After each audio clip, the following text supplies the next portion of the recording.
the mixed network designs, the traditional ones originally proposed by David Chaum, and also the more modern ones, which are currently being developed. So let's start with a little bit of an introduction about the internet. And in general, why would we even want to talk about anonymous communication? So when the internet was introduced, it was not introduced with security in mind. It was introduced as a network for fast packet switching. And therefore, there was never really any by design implementations at the beginning of any technologies which would protect our privacy online, both in terms of like the content of our communication or any additional information which can be leaked during this communication. So at some point, various designs started to be introduced to enhance the privacy of the users online. So for example, the PGP for emails or TLS for TCP protocol. Similarly, over the recent years, you can find a lot of applications which introduce the end-to-end encryption, like for example, Signal or Telegram or WhatsApp. But this type of encrypted communication tools or encrypted connections, they protect only the content of our communication, but they do not protect the metadata which is associated with our communication. Similarly, if you're into cryptocurrencies, you are probably familiar with privacy-enhancing cryptocurrencies like Zcash and Monero, which provide privacy on-chain, or with solutions like CoinJoins, for example, the Wasabi wallet, which again focuses on protecting users' privacy on-chain, or coin tumblers for Bitcoin or Ethereum or any other coins, which goal is also to obfuscate who is sending money to whom on-chain, or designs for layer 2 like the Lightning Network, which is trying to shift some of the functionalities from the chain to be performed off-chain in order to also enhance the privacy of the people who exchange money. However, all of those designs, both encryption or any privacy-enhancing technology for cryptocurrencies, they're only focusing on the content of our communication or only on the privacy on-chain. However, each and every single online activity which we perform leaks the so-called metadata. So what is the metadata? Very briefly saying, metadata is really everything but the content of the communication. So these are all the little details associated with our online activities. This can include, for example, who is communicating with whom, or how often, or at what time, from which location. What is the dynamic of our communication? Meaning, if, for example, Alice is communicating with Bob, then with whom Bob is communicating afterward. What are the social networks which are built during the communication, and so on. And all of that information allows the attackers or the network observers who can gather this metadata to uniquely identify the users and learn a lot of sensitive information about them, learn their personal preferences, their relationships, involvement in different activities and the social groups, and so on. This metadata allows very carefully to trace each and every online activity of the online users and build big social networks of interactions. So in order to protect this network metadata, one of the very commonly used solutions is, for example, the virtual private network. So what is a virtual private network? A VPN is simply a server which acts as a proxy to allow the users to obfuscate their communication from the end servers. So the VPN software builds an encrypted tunnel between the end user and the VPN server. And this encrypted tunnel ensures that the communication between the end user and the VPN server is hidden from the network observers. Additionally to that, the VPN server acts as a proxy, meaning that the web server to which we're sending the request will see the IP address of the VPN server, but not of the end user. So what it gives us is that, first of all, we are protecting the content of our communication. So for example, if we are using public Wi-Fi, the encryption between the end user and the VPN proxy allows to hide the content of the communication for anyone who could potentially eavesdrop on that communication. Moreover, using the IP address of the VPN proxy allows us to bypass censorship or geolocation blocks. So for example, if we leave a particular country which blocks certain web pages, like for example in China, Facebook and so on, we can use the VPN, and then the web server which we're accessing, I'm gonna see just the IP address of the VPN server, but not our IP address. However, although VPNs are a good first step to protect our privacy online, because they allow us to obfuscate our IP address or our location and hide certain information about ourselves, they have a few important limitations. First of all, the main limitation of VPNs is that they're centralized. So there's only a single VPN proxy which acts as a trusted third party. And therefore, this VPN server knows exactly which websites a particular end user is accessing. So we're not anonymous vis-a-vis the VPN server.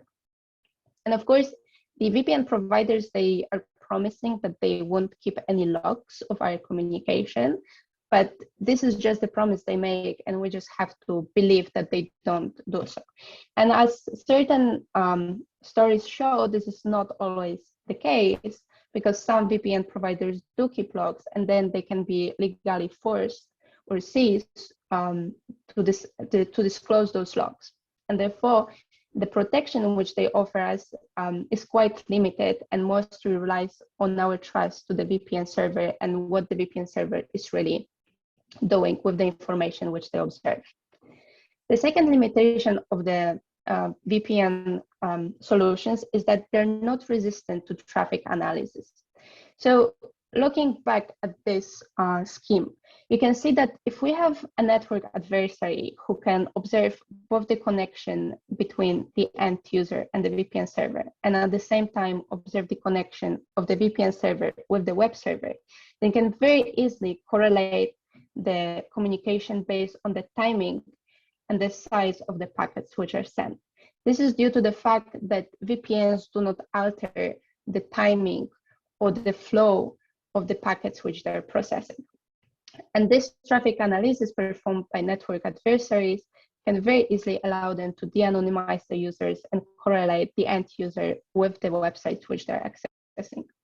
And the third issue with the VPNs is mostly focused on the free VPN. So there are VPN providers which ask you to pay to use their VPN proxies, but there are also VPNs which offer you a free access or free use of their VPN servers. And free here is a bit of a tricky thing, because although they might not charge you directly, so they might not ask for your money, they very often charge you indirectly by, for example, embedding third-party trackers in their software, or gathering information about your data, your activities, and so on, and then selling them to the highest bidder. So as we saw, the solutions like VPNs, although they can be useful in certain situations, they have a few important limitations. And this is where anonymous communication networks come in place to tackle the problems of VPNs. In 1981, David Chaum introduced the first idea of an anonymous communication network called a mixed network. So let's look what a mixed network is. A mixed network is a network composed of cryptographic relays, which main task is to hide the correspondence between the input and output packets. So in other words, the goal of the mixed network is to obfuscate who is communicating with whom. And how this is done. So thinking about mixed networks and how they provide this anonymous communication, you can really list three main points. First of all, these are multi-hop networks. So in contrast to VPNs, for example, which we just discussed, the traffic is routed not via a single server, but via multiple hops. And this is in order to exactly avoid the centralized point of trust, and instead of that, have a distributed trust among multiple nodes. The second function of a mixed network is that the packets which are forwarded through the mixed network are layer encrypted. And this layer encryption is used to ensure that we have the bitwise unlinkability, meaning that the packets which are being forwarded through the network cannot be correlated based on their binary representation. And the third property is the mixing. So in other words, the mixed nodes are performing mixing in order to break the timing link which can happen between the packets. So let's look more precisely at what it means.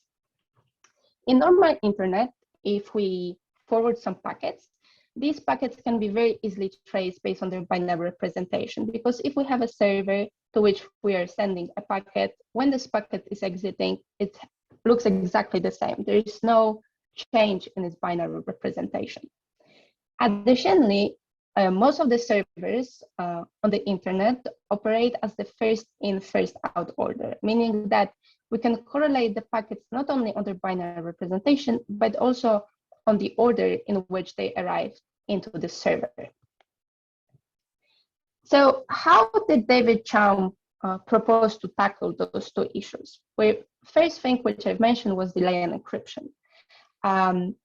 The mixed network proposed by David Chaum was constructed as a cascade topology. This means that there was several mixed nodes chained together, and all the traffic was flowing from the first to the last mixed node. So all the traffic was flowing through exactly the same path. And David Chaum suggested that in order to tackle the problem of correlating the packets based on their binary representation, we can layer encrypt the packets, meaning that the sender, we use keys associated with each of the mixed nodes in the cascade, and will layer encrypt the packets starting from last mixed node till the first one. And when the packets are being sent through the mixed network, each mixed node is using the key which is storing, and it's removing a single layer of encryption. So for example, here we see that the packet which the first mixed node is receiving is encrypted with key K3, K2, and K1.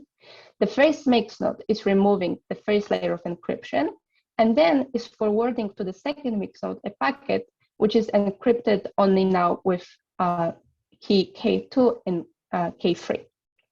What this ensures is that each packet which is coming into the mixed node looks different than the packets going out. So the binary pattern of each of the packets is changing. Now, in order to tackle the timing correlation of the packets, David Chaum proposed to use mixing.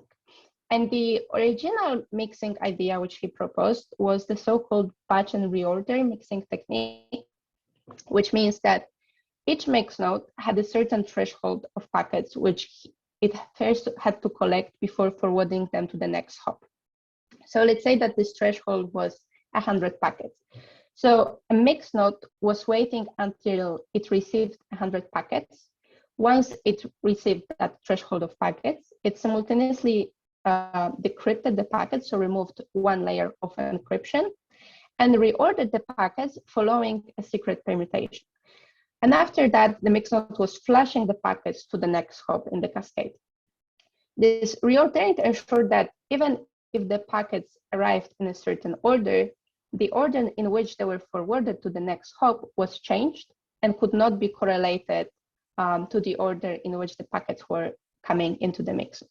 And each of the mixed node was performing its own separate secret permutation. What this gave is that mixed networks, as networks for communication, had very important security property. First of all, if I would consider a global passive adversary, so an adversary who's observing the entire network, so it can see all the packets coming into the first mixed node, and then it can see each link between the mixed nodes in the cascade, and also observe the packets exiting the mixed network. Such global passive adversary cannot correlate the incoming and outgoing packets. So this adversary, despite its really big capabilities, cannot tell who is communicating with whom, because even if he observes Alice and Bob sending certain packets, he cannot tell to whom Alice was sending the packets or to whom Bob was sending the packets. In addition to that, another important property of the mixed networks was that as long as at least one mixed node in the cascade was honest, the security of the communication was protected, which means that even if the first mixed node and let's say the last one are malicious, meaning that they collaborate with the adversary and they can tell the adversary what type of secure permutation did they use or which of the packets they received corresponds to which one they forward further, as long as one mixed node was honest, the communication was protected, because still with this one honest mixed node, the adversary wouldn't be able to tell what was the secure permutation used by that mixed node.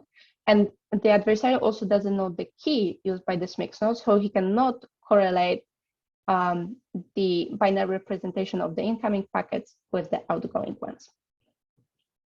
So how is that possible that although introduced so many years ago, mixed networks, despite their very strong security properties, are not used nowadays?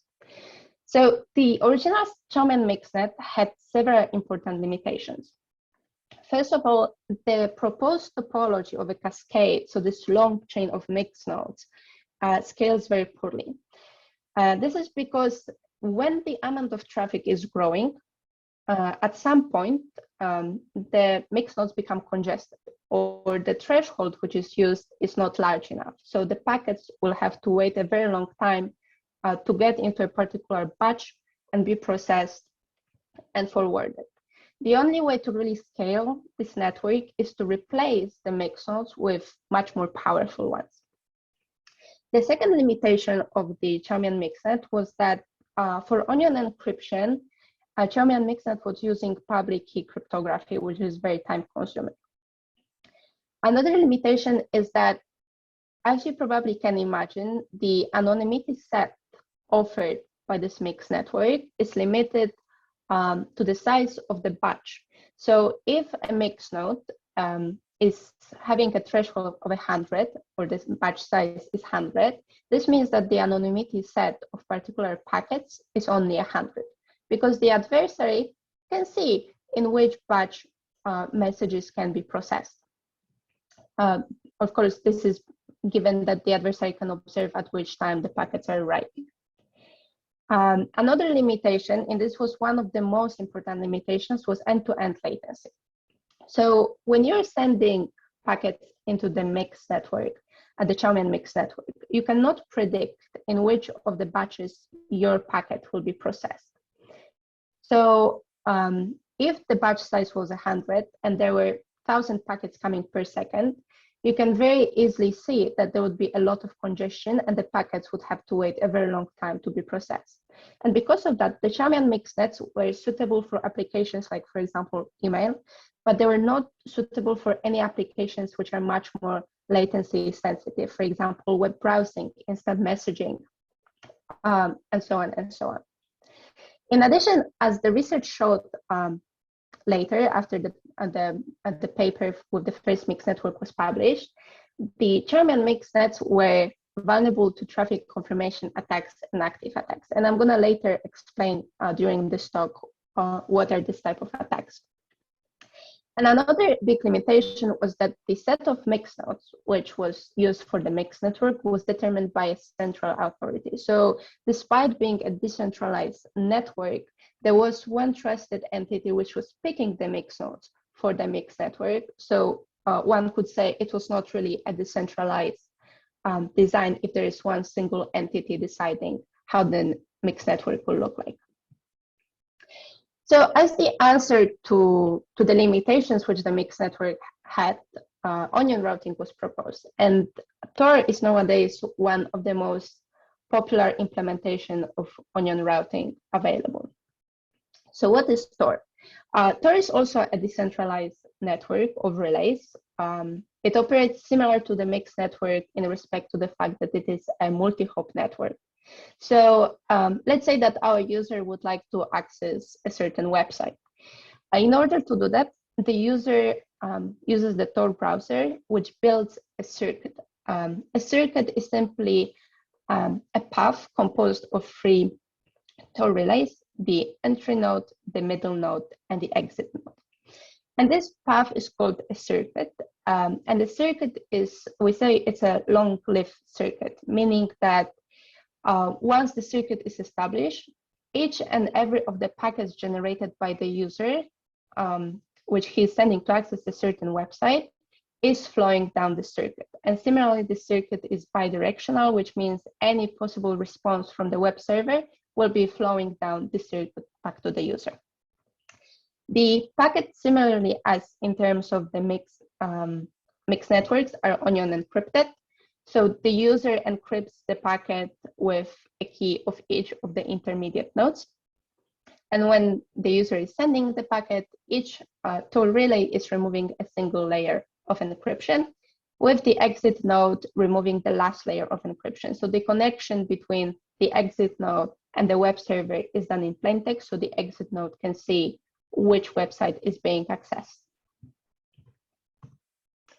And Tor became super popular. So it has around 2 million users daily. There are around 7,000 Tor relays. Tor has been around for a very long time. There was a lot of work done to really speed it up. I remember the first time I was using Tor a couple of years ago, and the speed, which was then comparing to the speed, which is now changed incredibly for the plus, of course.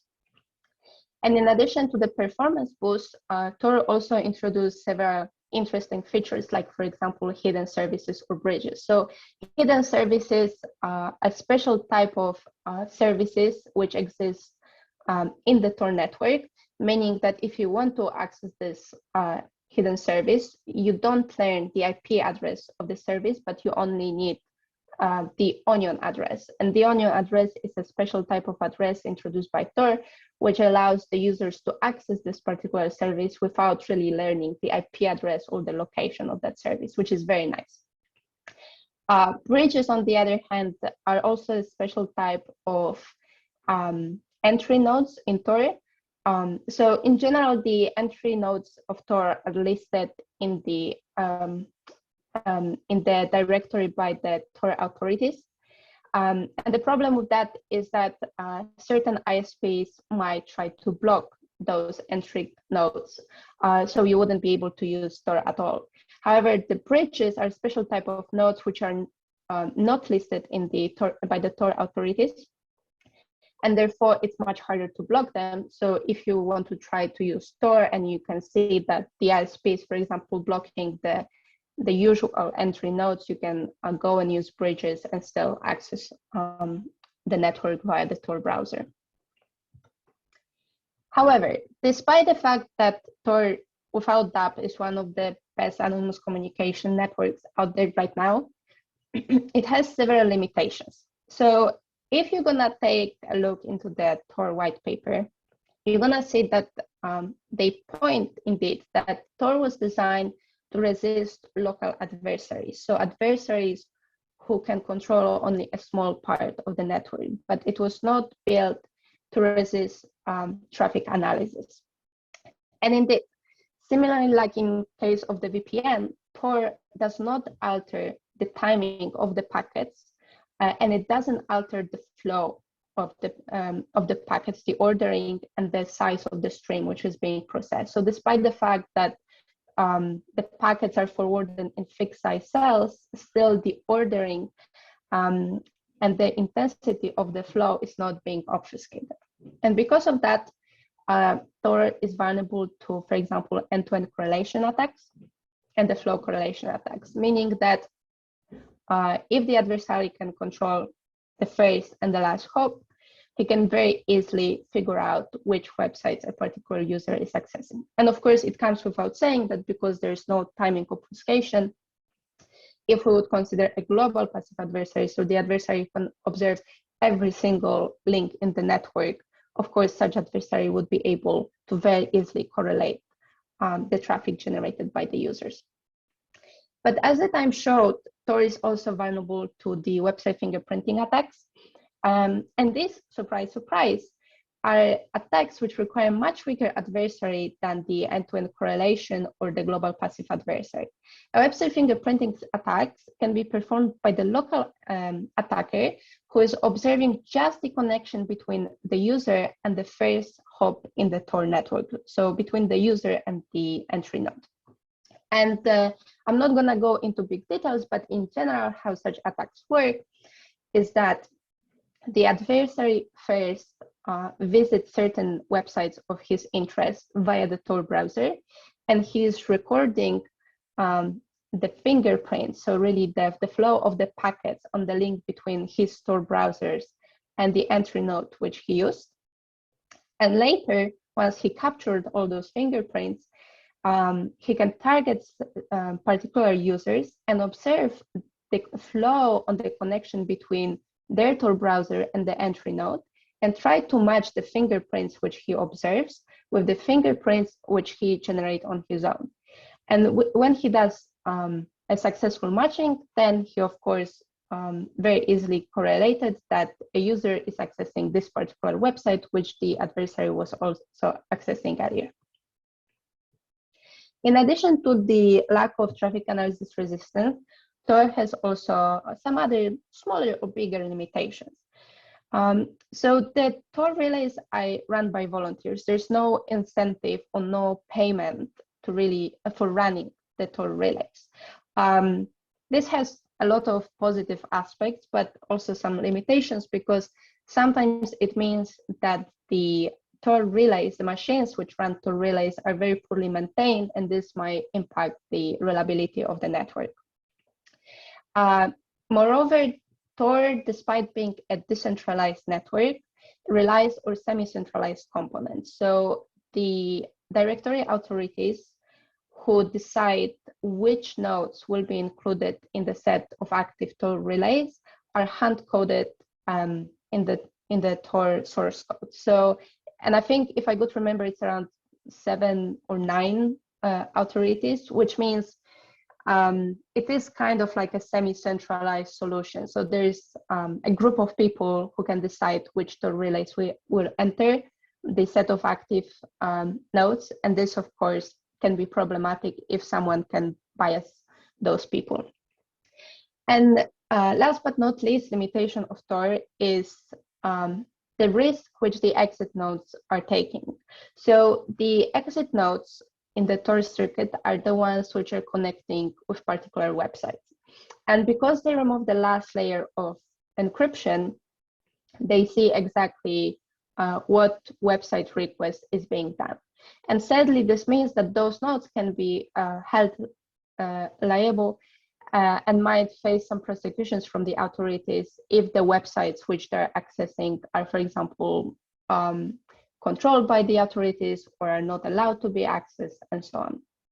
So the exit nodes are taking a very big responsibility on themselves. So we have the early Chaumian mixed network designs. We have Tor, and we're facing the problem of, on one hand, we have Tor, which has very good performance, but has very limited security.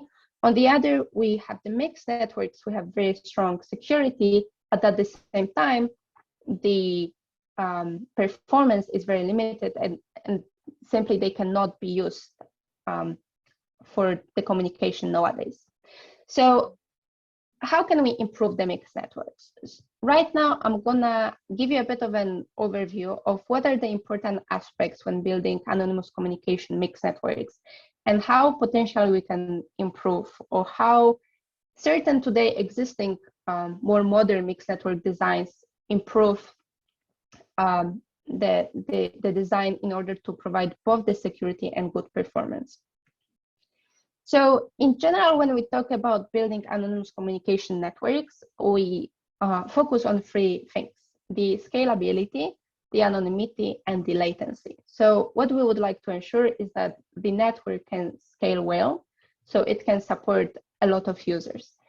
The second thing which we would like to, of course, ensure is that anonymity is very good. And scalability and anonymity are very strongly connected, because your anonymity in the network depends on how many people use this network. So of course, you want to make sure that your network scales very well in order to support a lot of users.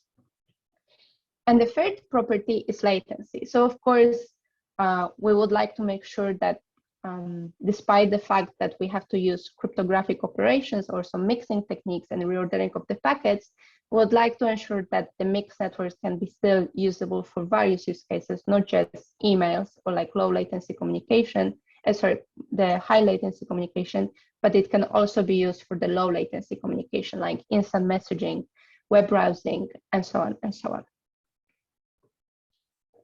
So let's first look at the network topology, because this is one of the building blocks which is very important in designing anonymous communication networks, because it can quite significantly impact the scalability properties of the network.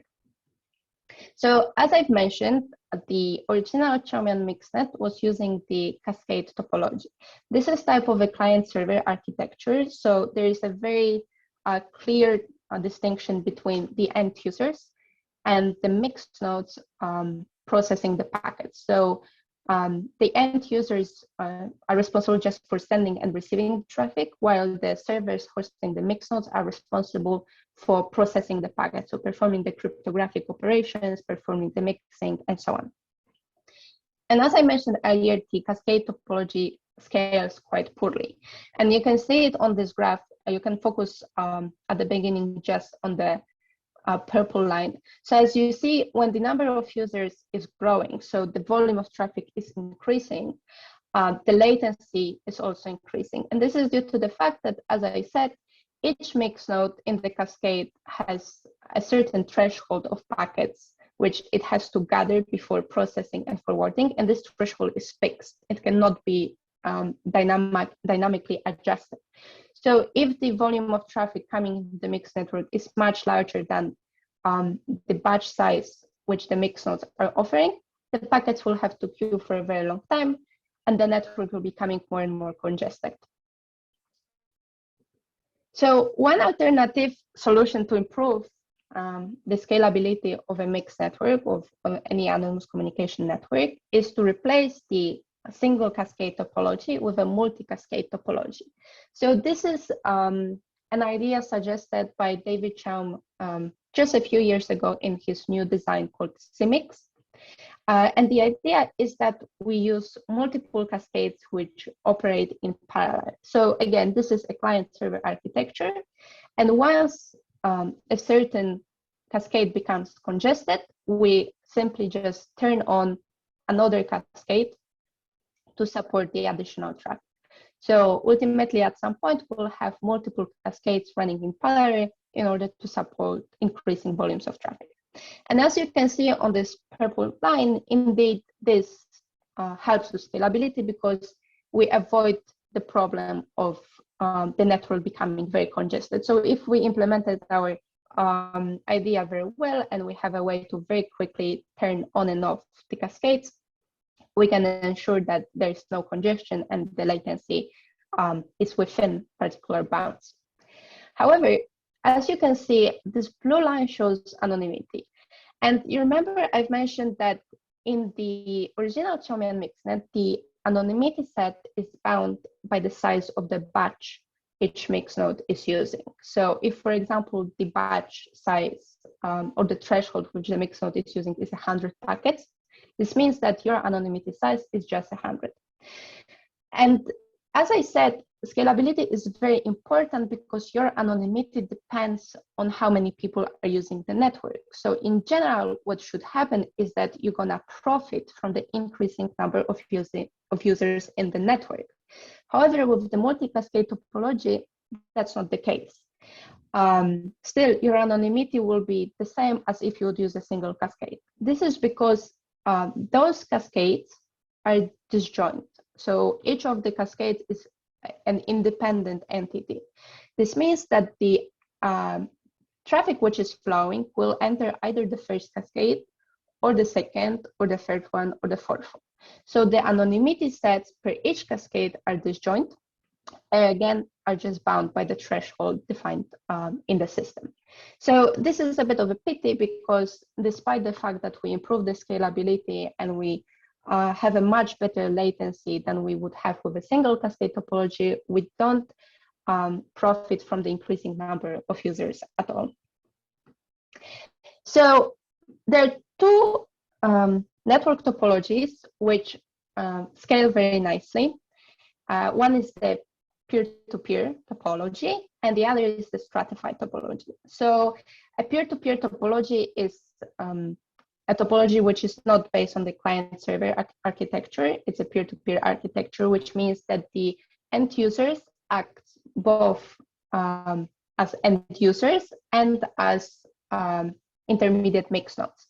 So each of the nodes in the peer-to-peer network will be a client, so it will be sending also and receiving traffic, but it will also act as a mix node. So it will also be responsible for processing cryptographically the packets and mixing them. And this architecture was, for example, used by the Crowd's anonymous communication system, or recently it is also adopted by Hopper. On the other hand, we have the stratified topology, which is quite similar to the cascade and multi-cascade topology. It is as well a client-server architecture. And the connection between the nodes is a little bit different though. So how it works is that the mix nodes are grouped into layers. So let's say here we have 3 layers, and each mix node from the first layer is connected with each mix node from the second layer. Then each mix node from the second layer is connected with each mix node from the third layer, and so on and so on. And the traffic is always flowing from the first to the second to the third layer. So how the traffic is being forwarded is that if an end user would like to send a packet, for example, I would like to send a packet, what I'm gonna do is I'm gonna select one mix node at random from each layer, and this is how I'm gonna compose the path. And the stratified topology scales also very well. It actually scales as well as the peer-to-peer topology, because once the mix nodes reach their maximum capacity, we don't have to replace them with more powerful ones. Instead, we can just add more nodes in each layer. So here, for example, I have 3 layers. You can build a topology with 4 or 5 layers, or how many as you want. But in general, you can increase the width of each layer by adding more nodes, and this will increase the overall capacity of the system. The difference between the stratified topology and the multi-cascade topology, which I showed you earlier, is that the fact that those nodes are interconnected with each other. So each node in one layer is connected with each node with the previous and the next layer, ensures that the packets flowing through the network, even if they flow through different paths, they have a very big chance to meet each other at a particular node and intersect. So ultimately what is happening, all the traffic flowing into the mixed network is being mixed together, so the anonymity set will be bigger. But why the anonymity set will be bigger, I'll tell you in a moment, because if we're gonna use the batch and reorder technique, which has the threshold defined by the system, the anonymity will be, again, still bounded by this threshold. But as it turns out, I'm gonna now talk about mixing techniques. We can apply different mixing techniques, which are much better for this type of topology, like the stratified topology. So let's look into the mixing techniques. As I mentioned, the original Chaumian mixnet used the batch and reorder technique. So the technique in which each mix node was collecting a certain number of packets, and once it reached this number of packets, it was decrypting and shuffling the packets following a secret permutation. So the problems which we've mentioned was that the threshold used by the mix node, so the batch size, is defining our anonymity set. We cannot have a lower anonymity set, and we cannot have a higher anonymity set than the threshold which we define. The second limitation was that the end user cannot predict in which batch its messages will be included by the mix node, so the end user cannot estimate the end-to-end latency. Therefore, they cannot really reason whether this particular mixed network will be good for the communication which they want to perform or not. And the Charmian mixnet also required synchronized rounds. And that was a limitation in terms of deployment because it's always a bit more tricky to make sure that the nodes are being synchronized. So among the mixing strategies, we can also find different mixing strategies, and we can divide them into groups. One group is the discrete time mixes, and the other group is the continuous time mixes. So the batch and reorder technique used by the original Charmian mixnet belongs to the group of the discrete time mixes. And in this group, we can also find the time batch mixing technique, which means that now the mix node will be gathering packets for a certain interval time, and this interval time is being defined within the system, and it's fixed. And the packets which the mix node gathered during that interval will be processed, shuffled, and then forwarded. The third type of mixing technique, which is also part of the discrete time mixing technique, are the pool mixes. So the pool mix works in such a way that the mix node has a certain threshold of packets which it wants to receive.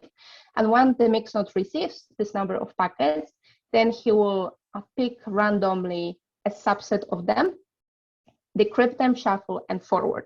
So there is always this additional uncertainty compared to the batch and reorder, because a particular packet can, even if it made into these B packets, which are required by the mix node to trigger the process operation, still they might not be picked, but instead they will have to wait for the next time the mix node is processing the batch. And among the continuous time mixes, so the continuous time mixes mean that the packets are not processed in batches. Instead of that, they're being processed individually by being delayed. And among this type of mixing techniques, we can distinguish stop and go mixes and the Poisson mixes. The difference between is very, very small. They both rely on the fact that the packets are being independently delayed instead of being batched in groups. So let's discuss a little bit about the continuous time mixing technique. How does it work? The mix node is not defining anymore a particular threshold T of packets which it has to gather, but instead each packet is being delayed by the mix node independently. And those delays are not selected by the mix node, they're selected by the end users. So if Alice would like to send a packet to Bob, what's she gonna do? She's gonna use the exponential distribution with parameter lambda. This parameter is an information given to the user on what is the mean of the exponential distribution. So this allows the end user to reason a little bit about the values of the delays which he will be selecting. And the end user is selecting a random value from the exponential distribution for each mix node through which its packets will be transported. And this delay is then encapsulated within this layer encryption, which Alice will be performing to send the packet to Bob. And why this mixing technique is important, and why is it actually significantly better than the discrete type of mixing techniques? So first of all, because the end user is the one who's picking those delays, they can estimate the end-to-end latency of the packet. So if I'm forwarding a packet and I'm gonna pick a random delay for each of the 3 hops through which my packet will be forwarded. I see each one of those delays which I selected, so I can very easily estimate when my packet should be delivered. The second important advantage of that is that using such mixing techniques allows you to support various applications, both the low latency ones and the high latency ones. And how it is done, it's exactly thanks to this parameter lambda. So if we know that we would like to send a packet, which is, for example, an email, as the end user, you can adjust the lambda so that the random delays which you're picking are a bit longer, because you don't care for your email to be delivered very quickly. You're totally okay if the end-to-end latency will be in the matter of seconds, right? For example, 45 seconds of delay in sending email is not so much. So some users, to get a better anonymity within the network, they're happy with keeping their packets longer in the network, so they're gonna pick a bit larger lambda. On the other hand, if you want to use instant messaging, it's a much more latency sensitive use case. So you're gonna pick a smaller lambda to ensure that the random delays which you're picking are much smaller, and then your packets will be going fast through the network. And the third property of those continuous time mixes, and this is probably one of the most important ones, is that thanks to using these mixing techniques, the anonymity set in which your packets are being mixed is much bigger than in the case of the batch and reorder. And you might ask yourself, how is that possible? So let's dive a little bit to explain what is happening. The exponential distribution is a very specific type of a distribution which has the memoryless property. There are only two distributions with this property, the exponential distribution and its discrete sibling, the geometric distribution. So what is this memoryless property? Intuitively thinking, if you are playing lottery, for example, probably you can imagine that someone who plays lottery a lot and they've lost already 100 times, they're gonna think, I've lost 100 times, this time for sure I have bigger chances to win. It must be the case. Well, no, because lotteries are memoryless, meaning it doesn't matter that you lost 100 times. This 100 plus one time, your chances of winning are exactly the same as if you would play 1,000 times or 0 times. So the memoryless property is really this property which you see here, and I won't be going deeply into the mathematics to prove you that for the exponential distribution this equality indeed holds. You can check it on your own after the lecture. You kind of have to trust me right now. But what it means for the mixing technique is that the probability that the packet leaves a mix at a certain time is independent of its arrival time. So this means that the past has no bearing on the future. So if the adversary is observing a mix node and he sees packets coming in and he is logging every single time at which a particular packet is arriving, when then he sees a packet leaving, the time at which this particular packet he's observing is leaving the mix node cannot be in any way linked to any of the times a packet arrived into the mix node. So this timing correlation is completely broken. So what it assures us is that while in the batch and reorder technique, your anonymity set was just the size of the batch, here your anonymity set is really all the packets which the adversary observed coming into the mix node since the last time this mix node was empty. So if, for example, you have a constant flow in the network for the past 24 hours or a month, your anonymity set is all the packets which the adversary observed coming within those 24 hours or a month into the mix node. Because the exponential distribution has a very long tail, so theoretically, your packet could be there infinite amount of time. Of course, as the end user, you know that it's not going to be an infinite time in the mix node because you are the one picking the random delays and you know what were the delays selected, but the adversary doesn't know that.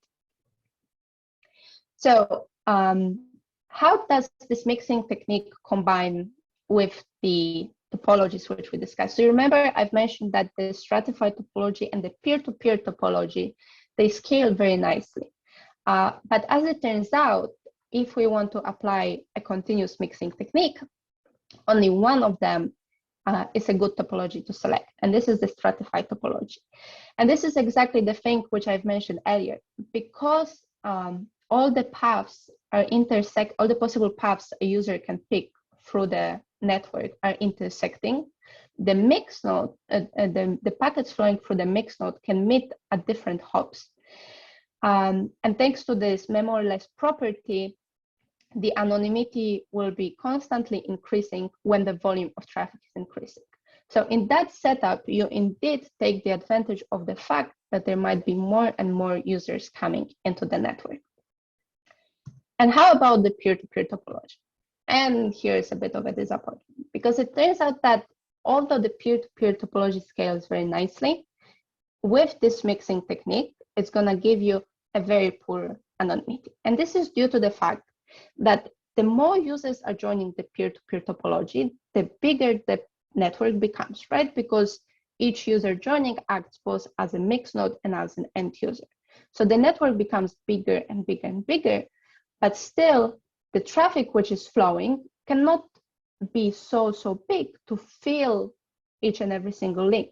So the traffic in the network will become very sparse, very thin. And because of that, despite the fact that the number of users will be growing, the anonymity offered by such design of the network will be very poor. Whereas in the stratified topologies, because there is only a fixed set of mix nodes, all the traffic will be concentrated just on a few links. So this will increase the anonymity. Okay, so once we've covered the network topology and the mixing technique, another feature used by the anonymous communication networks is the covered traffic. So Tor, for example, does not use covered traffic. Covered traffic is a type of traffic which, from the perspective of the network observer, looks exactly the same as the, let's call it, real traffic, the genuine traffic going through the network. It cannot be distinguished. But in general, this covered traffic carries only some dummy payload. It doesn't really have any meaningful content inside. So let's look at the covered traffic. In general, there are different techniques of applying or using covered traffic in anonymous communication networks. And there are two reasons why we would like to use covered traffic. One is that we want to increase the overall anonymity set within the network. So we want to increase the number of packets flowing into the network to make sure that the packets are being mixed with many, many other packets. But another reason why we would like to use covered traffic is to hide the patterns of our communication. So this is the thing which I've mentioned at the beginning of this talk, that the Chaumian mixnets were shown to be vulnerable to traffic confirmation attacks. So what does it mean? Imagine that the adversary, a global passive adversary, is observing the entire network. And we have this amazing mixed network, which is routing our traffic and is doing perfect layer encryption and great mixing, and it scales very nicely. And it's great in general. Still, this is not enough.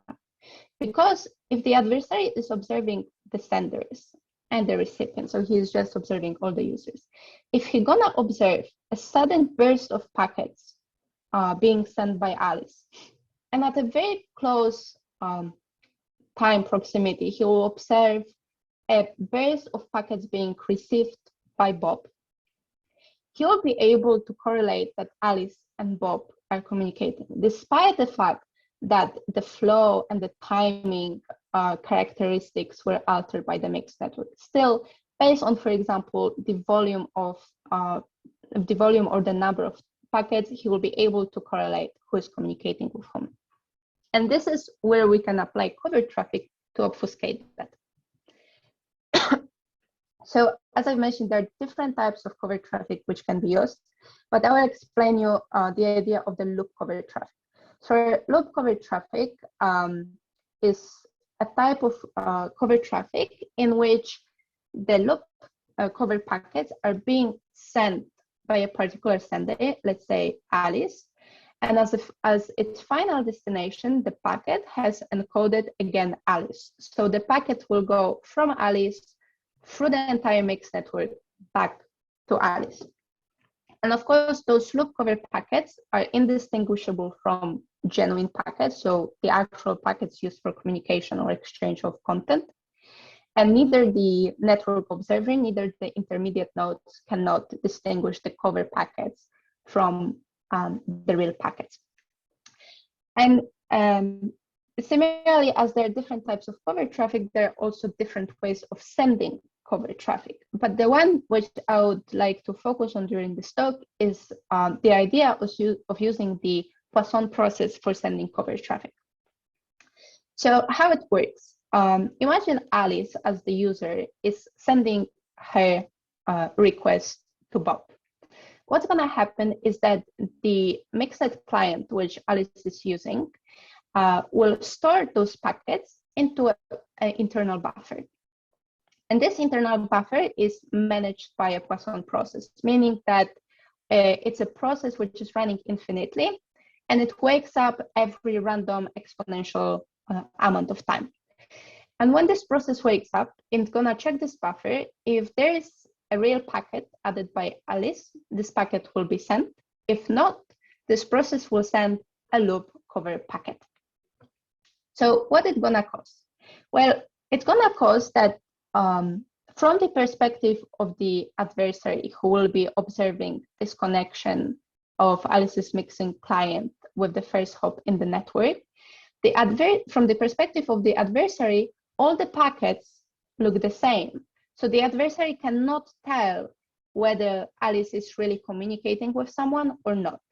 But in reality, as you can see here, for example, Alice might be indeed communicating with someone, Bob or some other user, whereas some other users, the packets which they send, they might be real packets mixed with covered packets, the loop covered packets, or this might be simply just loop covered packets because this particular user is not active at this time and doesn't want to communicate with anyone.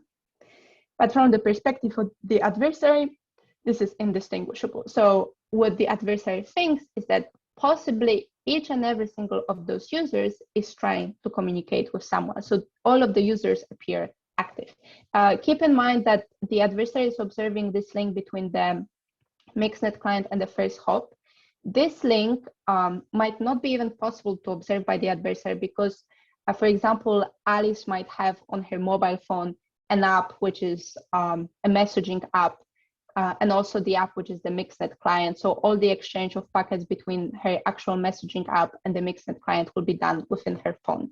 So there is really no way for the adversary to observe anything happening here because he would have to really find a backdoor way to get into Alice's phone. So in terms of like the network connections, we focus on this link, which is the first hop between Alice and the first mixed node in the network. So this type of loop covered traffic sent following the Poisson process allows not only to obfuscate sending patterns, because from the perspective of the adversary, we are all the time with exponential delay sending something, but at the same time, because these are loop covered packets, which means they're coming back to the original sender, we can also obfuscate our receiving patterns. So again, from the perspective of the adversary, the users look like they're receiving some packets, but they might be either genuine packets coming from some other users, or this might be just our loop covered packets, which we injected earlier into the mixed network, and they're just coming back, or a mix of them. So this type of covered traffic, the loop covered traffic, has several important features. So as explained, it allows us to hide our sending and receiving patterns. So from the perspective of the adversary, the end users are unobservable because the adversary cannot tell whether they're actually communicating with someone or they're just sending covered packets. But in addition to that, so the first property allows to prevent the traffic confirmation attacks, or any boost of messages cannot be observed anymore by the attacker due to the combination of loop cover traffic and the Poisson sending. But the loop cover traffic has also other properties. For example, it allows us to detect the active attacks, both for the client and the mix node. So of course, the cover traffic can be sent by either end users or by the mix nodes. If the mix nodes are sending the cover traffic, this is usually done to just improve the overall anonymity within the network, whereas the end users, of course, are the ones which mostly focus on obfuscating the sending and receiving patterns. But sending the loop cover traffic allows also to detect active attacks. This means that, let's imagine that, for example, you as a client or a mix node, you're being targeted by an active attacker who is blocking a certain fraction of the packets which are coming to you. And he can do it for various reasons. However, when you use loop cover traffic, the attacker cannot tell whether the traffic he's blocking is some genuine traffic coming from a particular source, or whether it is just a loop cover traffic coming back. So this, if he's gonna make this, random guessing that I'm just gonna block 50% of the traffic coming to this particular client or mix node, the client or the mix node will be able to detect it because they will observe that their loop cover packets are not coming back. In addition to security properties offered by the loop cover traffic, the loop cover traffic can be also used to perform various measurements within the network. So for example, the end clients can use it to measure the quality of service within the network, the reliability, to estimate how congested the network is, or even detect misbehaving nodes. So all of the things which I explained you kind of boil down to the Loopix mixed network design. So Loopix is quite recent mixed network design from 2017, which combines the best of the breed design choices of building anonymous communication network. So indeed, Loopix uses the stratified topology, which means that it scales horizontally, meaning that we can increase the overall capacity of the network by just adding more and more nodes. As the mixing technique, Loopix is using the continuous time mixing technique, meaning that it allows for tunable end-to-end latency, which can be controlled by the end users. And this allows the Loopix mixed network to support both low and high latency communication. So it's a very versatile design. It is not just limited to one use case, but to multiple ones, which is very important because, again, the more use cases you can support, this means you can support more users and your anonymity will be better. And of course, using the continuous time mixing technique allows us to profit from the memoryless property of the exponential distribution. So anonymity set is very big and it's growing with the growing number of users. And in addition to those, Loopix, as you can probably figure out from the name, is using the loop cover traffic sent following the Poisson process, which means Loopix obfuscates the behavioral patterns of the end users and allows to provide resistance against traffic confirmation attacks and active attacks. So Loopix is a design which kind of finds a sweet spot in this trilemma, which is being faced very often by anonymous communication networks, which is anonymity, scalability, and latency. And usually it's really hard to have all three of them. And Loopix is a design which kind of finds this center spot to satisfy all of those three challenges. So if you are interested in mixed networks and you're interested in the Loopix design or in general in seeing mixed networks being deployed on a large scale and being really used, NIM, the company at which I work, is building the Loopix mixed network for deployment. So right now we have our testnet, and in our testnet we have almost 5,000 nodes, which is really big given that Tor has 7,000, which was gathered over the past many years. Fun fact, we actually had many more nodes, but we had to limit the number of nodes in the testnet because people kept joining, and we just, it was a little bit too much for us. So we've made a hard stop for 5,000, but hopefully once we will be going into the mainnet, we will be able to support more nodes. And NIM is implementing Loopix with a couple of important tweaks. So one of the most important tweaks is that it is an incentivized network, meaning that the operators for running mixed nodes are being rewarded for that. So this is in contrast to the Tor relays, which are run by volunteers. And we're gonna see whether this will be a good choice or not. We very strongly believe that as in terms of cryptocurrencies in which nodes are being rewarded for example, mining, we also have for proof of mixing to reward the mixed nodes for their work. And this hopefully will make sure that the mixed nodes are providing a very good quality of service, so the network is very reliable and can be used by a lot of people. So if you're interested, NIM has an is an open source project, so you can check our code base, you can check our testnet and read more about NIM on our website.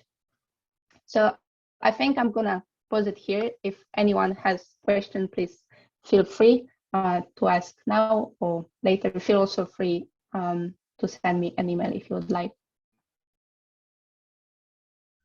So I'm looking at the chat. I can see anything now. So any questions?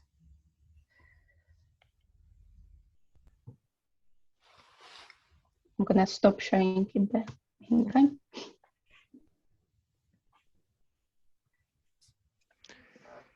First of all, thanks a lot to Ania for actually giving this talk.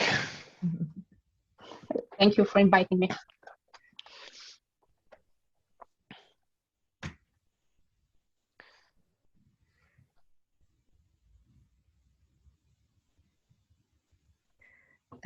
So we have, yeah, you can read it now.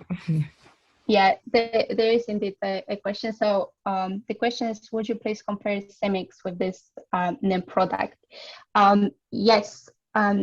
So the CEMIX design is a bit different than the NIM product, which is based on Loopix. CEMIX is using the multi-cascade topology, while NIM is using the stratified topology. So this means that the CEMIX design, and also in addition to the multi-cascade topology versus the stratified topology, CEMIX is using the batch and reorder mixing technique, while NIM is using the continuous time mixing technique.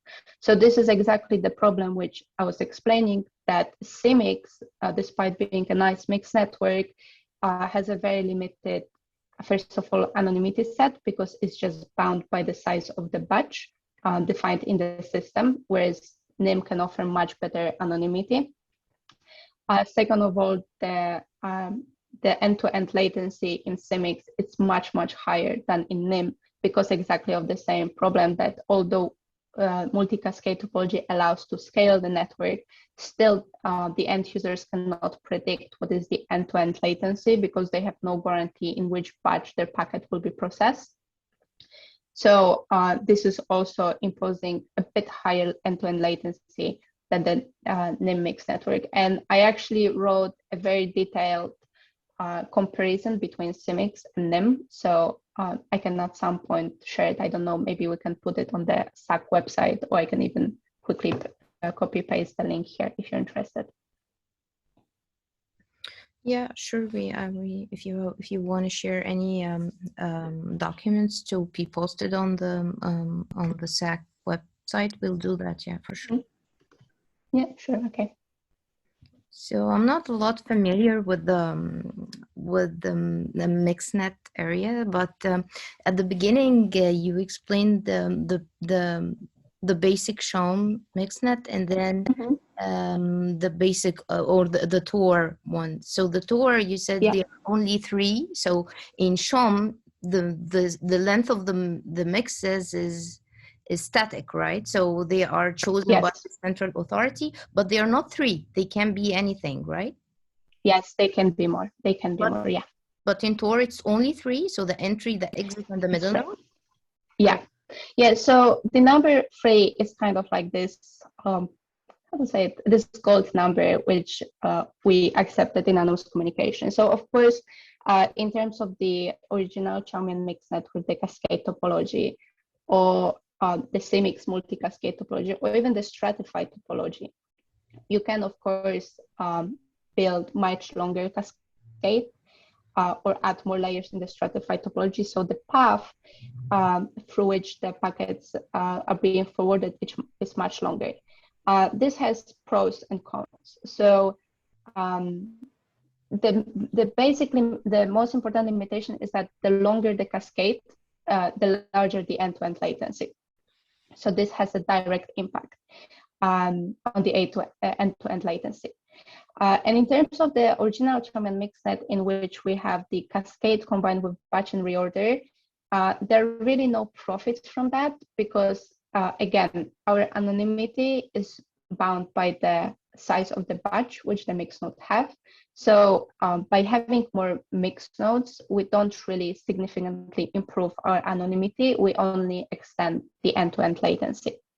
If we would consider a cascade topology or a multi-cascade topology with more than 3 mixed nodes in a path, and combined with a continuous time mixing, this of course, as before, impacts the end-to-end latency, but adding more nodes in the path can, in this case, improve the anonymity because the packets have more chances to be mixed with other packets by being delayed by various amounts of time at different mix nodes. So in general, in this type of designs, the longer the path, the better will be the anonymity. However, doing, as research has shown and various empirical analysis has shown, 3 hops is like this best possible number because after 3 hops, this anonymity is not increasing very significantly. So it's a bit of a trade-off between end-to-end latency and anonymity, and it's better to just focus on those 3 hops, which can give you a good anonymity if your mixing technique is a good one, and it's not worth to sacrifice additional latency, milliseconds per second, just for those couple of hops. Right. Yeah. Thank you. So I guess there's another question. What's the reward that NIM chose for people who run LoopNext nodes? So as the mixed nodes are being rewarded will be rewarded in NIM tokens, because NIM as the whole network has its own blockchain, and this is for a couple of reasons. First of all, having a blockchain allows us to have a decentralized public infrastructure. So we avoid the problem of the one, for example, which Tor has, that it has semi-centralized directory authorities, which is just a couple of hard-coded entities in the Tor code base. The blockchain as a decentralized PKI allows us to store their information about all the active mix nodes. In the blockchain, it allows us to store information about the quality of service provided by those mix nodes as well. And on the NIM blockchain is also the NIM token, which is then used to reward the mix nodes in the network.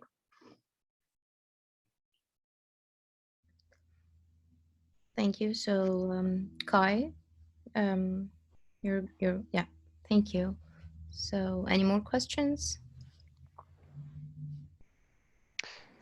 So as there's no student question, I actually have one maybe obvious question from my side. Did you ever look into the impact of post-quantum cryptography on the mixnet?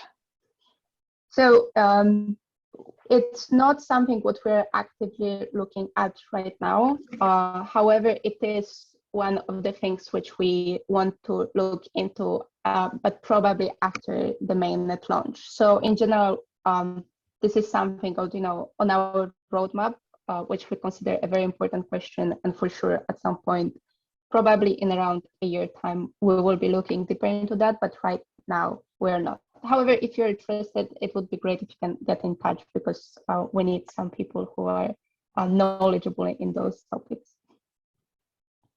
Sure, I think that's an interesting topic. Yeah, I think it is because I didn't mention it during this lecture, but NIM as the cryptographic packet format used for layer encryption is using the Sphinx cryptographic packet format, which some people might know also, for example, from the Lightning Network. And of course, half of the security of any anonymous communication network relies on the cryptographic packet format used. So for sure, if we are thinking about deploying the whole NIM infrastructure, we have to also take into consideration what's going to happen in the future. I have to say, I'm a bit sad that you stole our name, but I think you write it differently. No. But that's not a re-encryption network, right? That's and no, it's a decryption network. Yeah.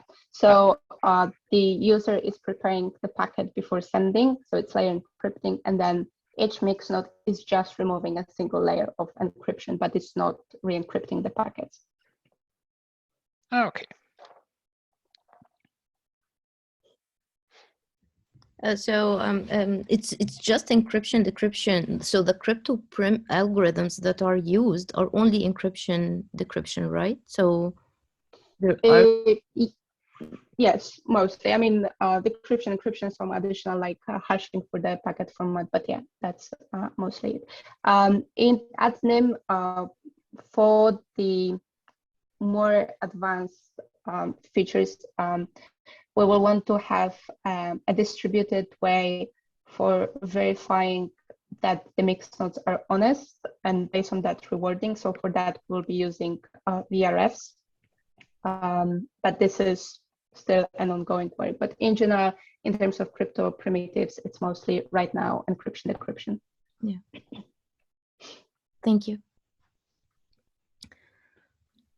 So I think there's actually a paper on VRFs in SEC, right? On post-quantum VRFs from Isogenes. So okay. Yeah. That's actually a good thing. I didn't know that, but that's a good thing, yeah.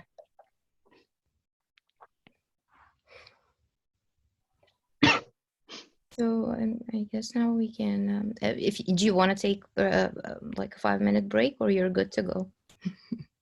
I think it's for you, Anya, the question. For me, but good to go in what terms? I mean, I'm happy to answer more questions if there are any. Yeah, I don't think there are questions in the chat. I'm not sure if there's more questions. If you're good to resume. Oh, so we are through. Yeah. Yeah. Yeah. Okay. So yeah. Thank you, Anya, for this talk, and we'll have this recording up on YouTube. And if you said that if anyone wants to contact you for anything, they can email you, right? So I guess I'll just stop the recording now.